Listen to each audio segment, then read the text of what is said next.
Assalamualaikum warahmatullahi wabarakatuh, and hello everyone.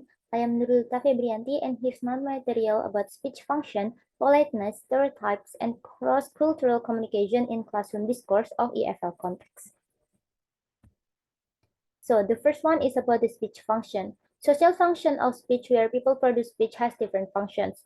There are several types of it, which is the first one is expressive, that for expressing the feeling like good, like excellence, and etc. And then is directive, that it is an utterance attempt to get someone to do something like, no, please write in your book. And then the third one is about the referential, which is the utterance which provide information. For the example, like, for your score, exam score, I will give it in the next meeting. So in these sentences, we know that the teacher that speech it is utterance, so that she will give it in the next meeting. So the information is the exam score will be getting to the student's hand by the next meeting. And then it's metalinguistic, which is comments on language itself. For the example, what is the meaning of special occasion? It is mostly happen in our EFL classroom. Like, of course, when we are studying English as our foreign language, we are have and identify ourselves like as a bilingual or multilingual. So we have many language that we already know. So with metalinguistic, the teacher might ask the students to know what is the meaning of the word in other language to our mother language. So that is what called as metalinguistic.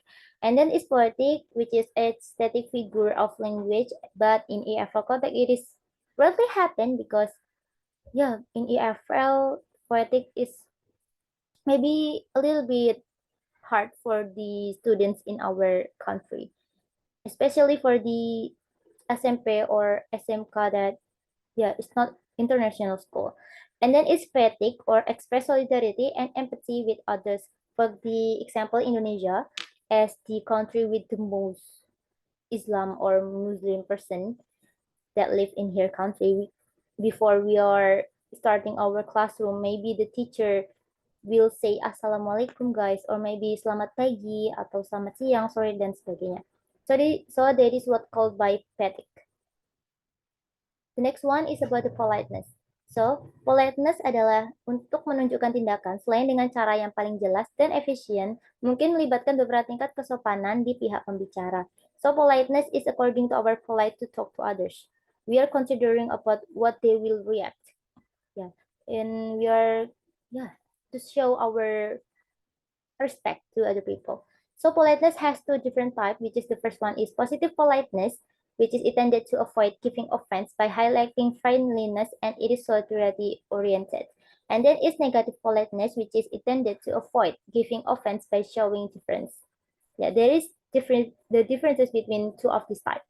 But in the EFL context, the use of politeness is seen in the use of language between students and teachers, and students and the students. For the example, in our country, saying you to other people that older to us is not polite at all. So we might say you as miss, or maybe we can say it as name and giving the, yeah, the good way to say it. Like, for the example is Miss Na, or Miss Uni, can you, or Miss Uni, can Miss. So we can say you in this country because it is not polite at all to say it to our older people to us. And then is about the stereotype. So stereotypical language refers to language that is used to make convince judgment or assumption about a person or group of people. So we know that when we are learning in this country as an EFL students, we know that as a student that learning English as a foreign language, we might hear a lot about grammar is everything. So we are scared about the way we speak that not correct in grammar at all, or maybe we don't have an accent like the British people or maybe American people. So yeah, from the stereotype, we might give us an awareness to talk, or maybe given us an anxiety to speak in front of people, or maybe just to use the language is make us scared. So yeah, maybe it is the things that maybe all of the student might consider to talk and not think about the grammar or maybe the accent because it will going through about the student itself with the learning process. And then is cross-cultural communication in classroom discourse.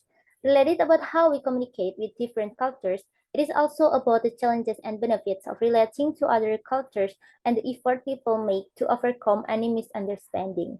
It is according to the culture context, high or low. But when we are living in our country or Indonesia, Indonesia is one of the country that has a high context culture where loyalty and building relationship is important and there is less reliance on rules, process, and structure.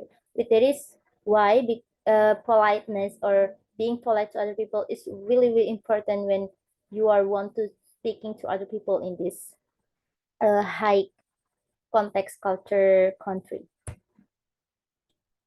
I think that's all from me. I hope you can get all of the good things in my video. And wassalamualaikum warahmatullahi wabarakatuh.